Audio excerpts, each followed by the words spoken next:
एक तो सबों के लिए जो प्लान होता है भगवान के पास, उसमें उसके कर्म भी होते हैं। क्योंकि अगर कर्म ना हो, अगर कर्म ना हो तो फिर एक के लिए तो बहुत अच्छा हो रहा है, एक के लिए बुरा हो रहा है। तो फिर जिसके लिए अच्छा हो रहा है उसकी भगवान साइड लेकर उसके लिए अच्छी प्लानिंग बनाई, और जिसका बुरा हो रहा है उसके लिए भगवान ने गलत प्लानिंग बनाई, बुरी प्लानिंग बनाई। या जिसकी दो आंखें हैं उसको भगवान ने प्लान में दो आंखें दे दी, और जिसकी आंखें नहीं है उसको भगवान ने आंखों से, प्लान से आंखें कैंसिल कर दी। ऐसा नहीं हो सकता। हर एक जीव के कर्म के अनुसार उसका ये जन्म होता है, समझिएगा। लेकिन इसमें एक टर्न है। हर एक जीव के कर्म के अनुसार क्या होता है, उसका पिछला जन्म होता है। उसी कर्म के अनुसार उसको माँ बाप मिलते हैं।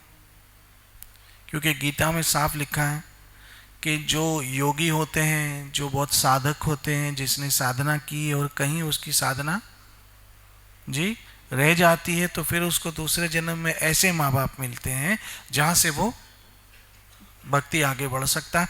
तो मतलब ये माँ बाप भी हमें मिलते हैं, वो हमारे पिछले जी कर्मों से मिलते हैं। इसी तरह से पति पत्नी जो मिलते हैं वो भी पिछले जन्म के कर्मों से मिलते हैं। इसी तरह से संतान जो मिलती है वो भी पिछले जन्मों के कर्मों से मिलती है। तो ये सब पिछले जन्म के कर्म के अनुसार सारा हिसाब किताब होता है। लेकिन से मैं टर्न कर रहा हूं। ये क्या है, ये एक साधारण स्थिति है कि सबकी प्लानिंग कैसे हुई है, उसके कर्मों से। मुझे जो सुख दुख भोगना वो भी अपने कर्मों से है। लेकिन जो श्री कृष्ण की शरणागति हो जाते हैं, फिर उनकी चार्ज कौन ले लेता है? कृष्ण खुद। फिर क्योंकि कृष्ण ने कहा योगक्षेम, फिर उनकी जिम्मेदारी मैं उठा लेता हूं। फिर उनकी प्लानिंग मैं करता हूं। किन की प्लानिंग मैं करता हूं? जो मेरी शरण में आ गए हैं। फिर जो मेरी शरण में आ गए हैं उनकी प्लानिंग मैं करता हूं, बशर्त वो भगवान को प्लानिंग करने जी दे। क्योंकि हम शरणागति का मतलब है कि जैसे भगवान चाहता है वैसे हम जिए।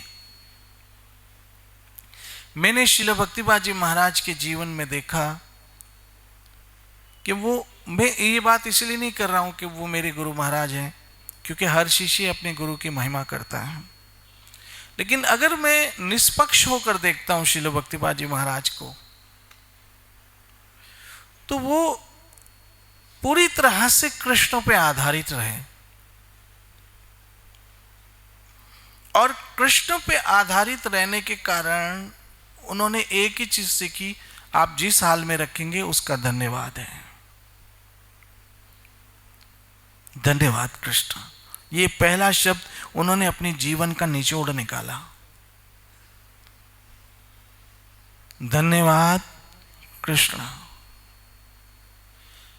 क्योंकि जो साधारण लोग होते हैं वो भगवान की प्लानिंग में खुश नहीं रहते हैं। वो हमेशा भगवान से कहते हैं भगवान ऐसा करो, भगवान ऐसा करो, भगवान ऐसा करो, भगवान ऐसा करो। तो हो सकता है वो भगवान की प्लानिंग ना हो ऐसा करने की, लेकिन आप कह रहे तो वो जी कर देते हैं। जैसे हम कहते हैं भगवान मेरी शादी हो जाए, मेरी शादी हो जाए, मेरी शादी हो जाए, और हो सकता है भगवान की प्लानिंग शादी कराने की ना हो, लेकिन क्योंकि आप कह रहे हैं इसलिए ये यथा मां प्रपद्यन्ते तांस तथा वजामि। तो भगवान को अपनी प्लानिंग चेंज करनी पड़ती है। भगवान मेरे घर लड़का हो, लड़का हो, लड़का हो, लड़का हो, लड़का हो, और हो सकता है भगवान को लड़का आपको न देना हो। और क्यों ना देना हो? क्योंकि हो सकता है वो लड़का आपका बड़ा होकर दुश्मन हो। मैंने अभी पिछले दिनों ही पेपर में पढ़ा, एक सगे लड़के ने अपनी मां का मर्डर कर दिया, सगी मां का मर्डर कर दिया सिर्फ प्रॉपर्टी के लिए। और ऐसे आज कई माँ बाप मेरे पास आते हैं जो सत्य में कहते हैं ये लड़का अगर ना होता तो बेहतर होता, लेकिन मांगा किसने था जी? आपने मांगा इसलिए दे दिया। लेकिन जो भक्त है, भक्त कहते हैं जो तुध भावे सोई भली का। जो आपको अच्छा लगे वो अच्छा है। फिर उसमें मुझे दुख मिले तो भी वो स्वीकार है, और उसमें जो मुझे सुख मिले तो भी स्वीकार है। मैं उस दिन एक गाना सुन रहा था, लोग मुझे गाने बहुत याद आ जाते हैं।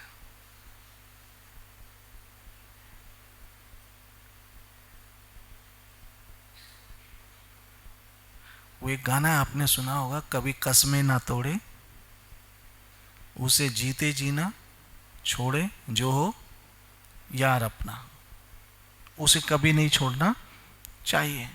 उसमें एक जगह एक पंक्ति में आता है कि दुख यार से मिले तो सुख जानिए। क्या बोला? दुख यार से मिले तो सुख जानिए।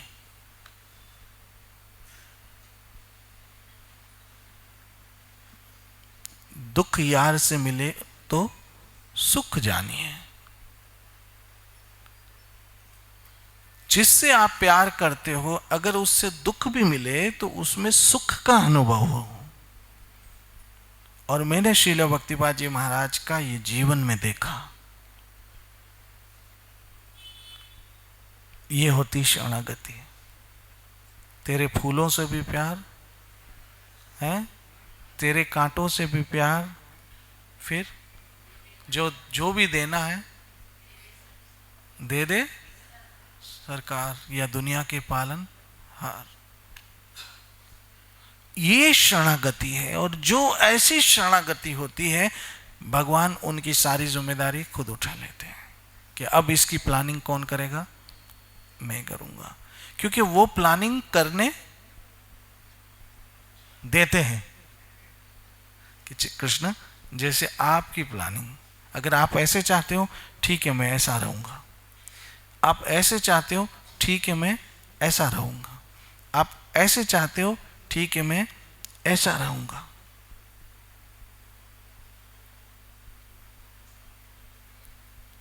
वो हम एक भजन सुनते हैं, गुरु मेरी पूजा, उसमें एक जगह लिखा है, क्या लिखा है? उसकी मेरी प्रीत पुरानी बेचे तो बिक जाऊं। अगर आप मुझे बेचना भी चाहोगे तो मैं खुशी से बिक जाऊंगा। इसे कहते हैं क्या? शरणागति। और जो इस तरह की शरणागति कि अब ठीक है मैंने अपने आप को आपको सौंप दिया, अब आप मुझे कैसे रखना चाहते हो?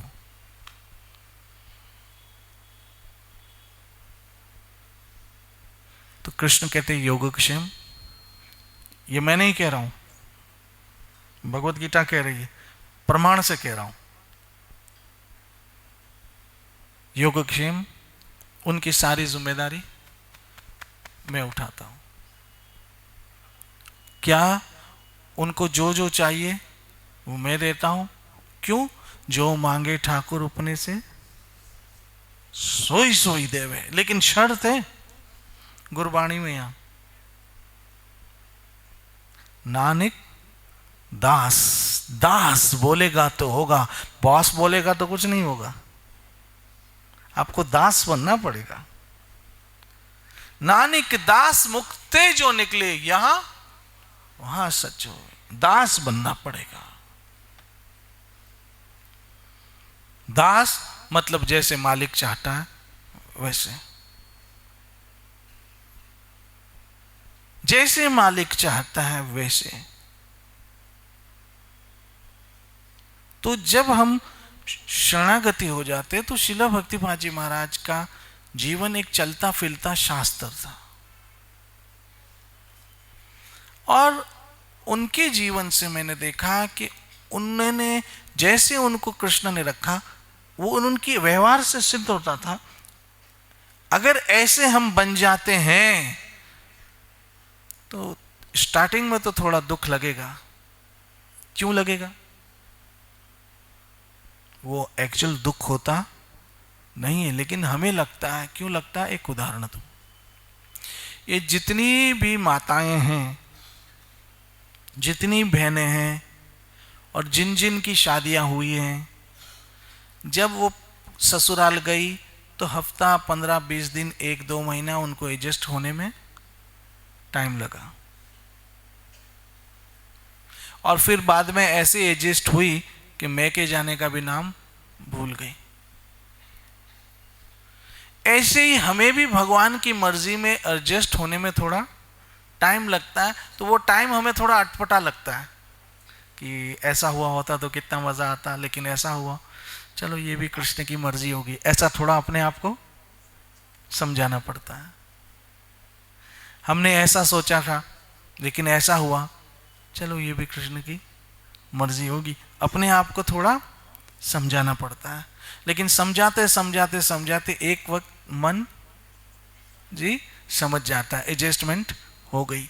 जैसे लड़की सोचती है, ऐसा नहीं कि उसको माँ बाप की याद नहीं आती होगी, लेकिन फिर बोलती है अब तो रहना इधर ही है, अब क्या जाना, घड़ी घड़ी रहना इधर ही है, क्या जाना, ऐसे अपने आप को वो समझाती है। क्योंकि ऐसी कई बच्चियां हैं जिनको बहुत गंदे घर मिलते हैं, अजीब लोग मिलते हैं, दारू पीने वाले लोग मिल जाते हैं, बहुत अजीब अजीब घर मिल जाते हैं जहाँ सास 24 घंटे उसको यम की तरह सर पे खड़ी रहती है, और बहुत तकलीफें होती है। और मैं नहीं समझता हूँ आप में से किसी ने ऐसी तकलीफ देखी होगी, लेकिन मैं जानता हूँ ऐसे कई केसेस मेरे पास आते हैं।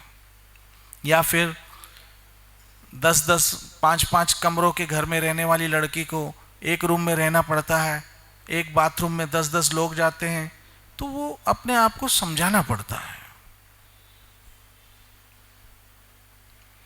समझाना पड़ता है कि मम्मी के घर पे तो 5 रूम का पूरा बंगला था, यहाँ एक रूम में इतने 10 लोग रह रहे हैं, समझाना पड़ता है। और समझाते समझाते समझाते समझाते जब लक्ष्य बड़ा सामने आ जाता है कि चलो ऐसे करने से मुझे कृष्ण तो मिलेगा, है ना। ऐसे ही जिंदगी में जब हम अपने आप को समझाते हैं कि कृष्ण की मर्जी से चलने से कौन मिलेगा, कृष्ण तो मिलेगा। तो फिर एक शेर याद आ गया, सुनो। नहीं नहीं, गाना है। लो, दिल जलता है तो जलने दे। क्या बोला? आंसू ना बहा फरियाद ना कर, आंसू ना बहा, तू पर्दा नशी का आशिक है, जैसे तैसे का नहीं है, जैसे तैसे का बहुत महान व्यक्ति का आशिक है तू। पर्दानशी मतलब बहुत इज्जत वाला, बहुत सम्मान वाला, बहुत मान वाला, बहुत रिस्पेक्ट वाला, एक ही है, श्याम सुंदर। तू पर्दानशी का आशिक है, यू नाम वफा बदनाम न कर, दिल जलता है तो जलने दे, आंसू न बहा फरियाद न कर। अगर लक्ष्य सामने बड़ा आता है कि तू पर्दा नशी का, तू एक बहुत बड़ी व्यक्ति का आशिक है, ऐसे छोटे मोटे क्या रोड रास्ते पे चलने वाले होते तो लड़ाई झगड़ा कर लेते, लेकिन सामने तो देख है कौन, सामने देख है कौन, तू इसका आशिक है। तो दिल जलता है तो आंसू ना बहा, फरियाद ना कर।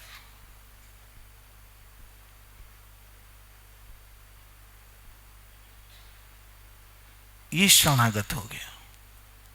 फिर वो मन को समझाता है कि इसमें भी कृष्ण की कोई भलाई होगी, प्लानिंग होगी। ही शरणागति है।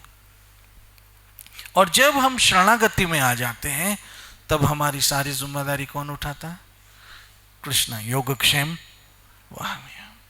लेकिन जब शरणागत हो रहे होते हैं तब तक एडजस्टमेंट होने में बड़ी तकलीफ होती है।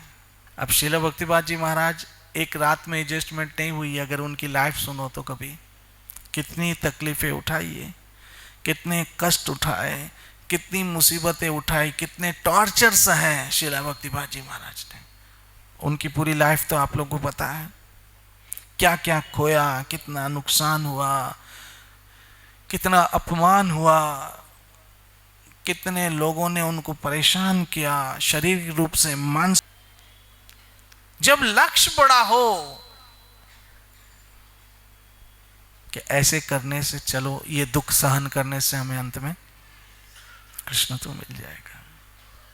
तू पर्दा नशी का आशिक है, यू नाम ए वफा बदनाम न कर, बदनाम न कर। इसलिए साधारण रूप में तो सबके क्या है? कर्मों का फल है। लेकिन जब कृष्ण शरणागति हो जाते हैं तो वो कर्मों का फल कृपा में बदल जाता है, क्योंकि हमारे कर्म से उसकी कृपा महान है। हमारे कर्म से उसकी कृपा महान है। फिर वो हमारा क्या हुआ देखो, समझाऊं।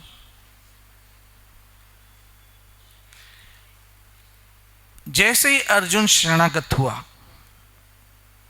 भगवत गीता 2 अध्याय, भगवान मैं आपकी शरण में हूं। भगवत गीता 2 अध्याय, मुझे उपदेश दीजिए क्योंकि अब मेरी बुद्धि काम नहीं कर रही। पहले तो भगवान ने थोड़ा डांटा। जैसे ही शरणागत हुआ भगवान ने पहला काम क्या किया? डांटा।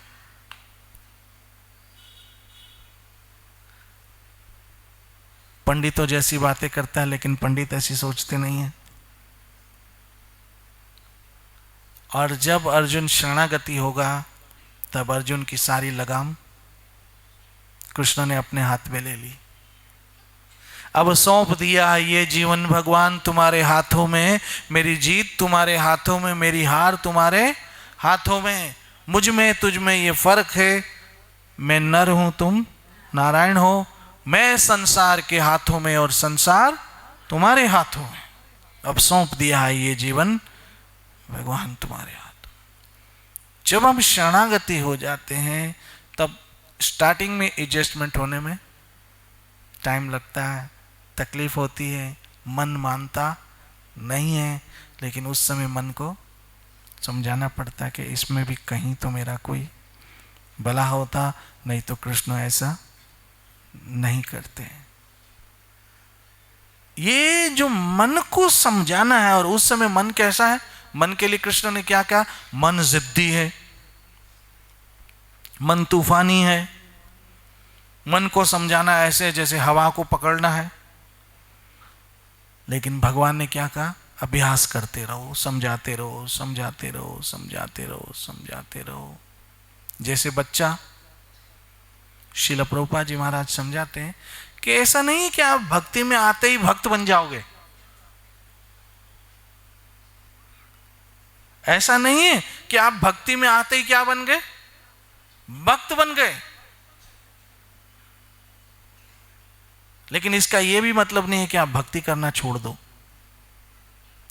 उन्होंने उदाहरण दिया एक छोटे बच्चे का।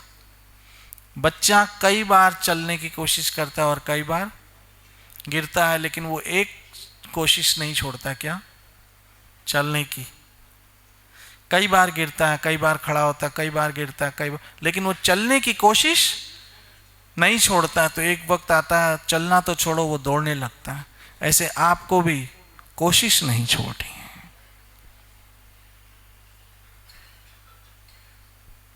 समुद्र से डरने वालों की कश्ती पार नहीं होती और कोशिश करने वालों की कभी हार नहीं होती।